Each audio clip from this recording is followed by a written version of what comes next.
A nossa advocacia hoje, ela não tem uma tábua de salvação. Decididamente, ela está fadada aí muito, muito, muito mal, e os advogados necessitam de ter algo completamente diferente. Bom, será que eu vou precisar fazer uma grande revolução na minha carreira? Vou precisar trocar a placa do meu escritório? Vou precisar parar tudo para estudar uma coisa nova? Eu acho até que você vai querer fazer isso. Mas o fato é que você não precisa fazer isso.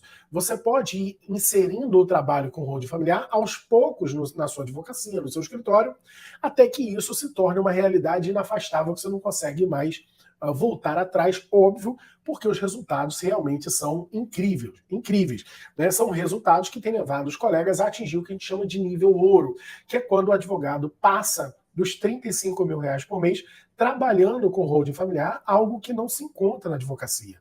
A primeira noção que você tem que ter é que não dá mais para o advogado pensar que ele vai conseguir construir a sua carreira dele ou encontrar algo diferente para fazer na carreira dele, focado numa especialização que não é uma demanda, mas uma especialização que é uma área da faculdade, uma área de conhecimento. O que você precisa buscar é um problema que a sociedade anseia por resolver. E aí são muitos os problemas jurídicos. Muitos, muitos, muitos, muitos. E aí você tem uma gama de possibilidades enorme. Enorme. Por exemplo, todo dia tem gente sendo presa, todo dia tem gente praticando crime, e essas pessoas que praticam crime ou não, ou que são presas injustamente, precisam de uma defesa. Então, demanda tem. Mas o problema é que isso tudo corre dentro do Poder Judiciário. Ou a maioria dos colegas não vai vão para outras áreas, por exemplo, no direito civil, e ficam lá dependendo do Poder Judiciário. Mesmo aquelas buscas por soluções de conflito extrajudiciais, elas acabam não tendo eficácia, pelo menos não a eficácia que deveria ter. Por exemplo, por que alguém iria querer deixar de ser réu num processo civil para resolver o problema pela via administrativa, pela via particular? Em geral, vale muito mais a pena ser réu no Brasil do que tentar fazer uma composição do conflito antecipada. Então a tendência é que isso nunca se resolva com soluções pacíficas de conflito. Dificilmente. Outra coisa que é importante você observar antes de pensar no trabalho com holding familiar é a maneira como você enxerga a advocacia. Eu vou dizer para você, sem medo de errar, que no Brasil não existe advogado bem-sucedido que enxergue a advocacia como profissão. E eu vou separar aqui aquelas pessoas que são do setor público, que fazem advocacia pública, tá? Os advogados que atuam como profissionais liberais, advocacia privada. Não existe advogado bem-sucedido que enxerga a advocacia como profissão. Não existe. Ah, Márcio, mas eu conheço. Sim, você conhece a exceção que justifica a existência dessa regra. Os advogados bem-sucedidos no Brasil, todos eles, são aqueles que enxergam a advocacia como um negócio. E enquanto você não olhar para a sua carreira, para a sua advocacia como um negócio, você não vai conseguir fazer a sua advocacia decolar. Não tem como. Agora, como fazer? A questão toda é como faz para conseguir transformar a advocacia num bom negócio. Existem alguns parâmetros que você precisa ter em mente, e eu gostaria de pedir a você, nesse momento, que anotasse.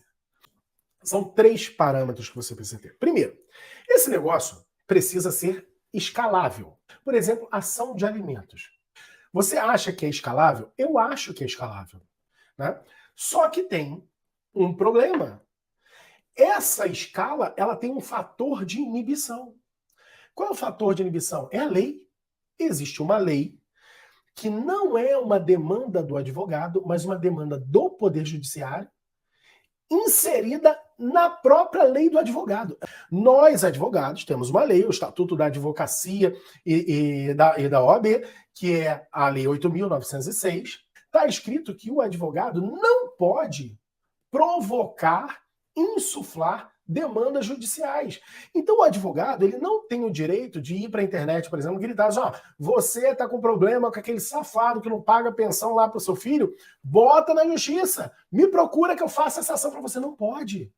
Não pode, é contra a lei. E é uma lei que não é uma demanda nossa, pelo contrário. Nós queremos mais é que essas pessoas que têm direito busquem os seus direitos. Não é verdade? Nós queremos isso. E mais, o jurisdicionado também quer isso.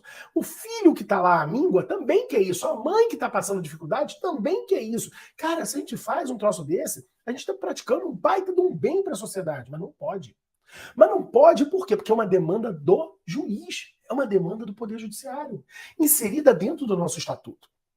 Então, pensar numa demanda que dependa do Poder Judiciário, ela sempre vai ter uma barreira de escala, sempre. O outro elemento é a capacidade de giro. Um negócio que entra no seu escritório e se perpetua lá dentro sem remunerar, cara, isso é um péssimo negócio. Então, se você tem um processo, esse processo dura 10 anos lá dentro, cara, são 10 anos gerando despesa. Aí o que acontece? Eu vou captar 10 clientes, 10 clientes por mês. Então, o que eu preciso fazer? Eu preciso buscar 10 clientes, esses 10 clientes vão me dar aí 120 clientes por ano, entendeu? 120 clientes por ano.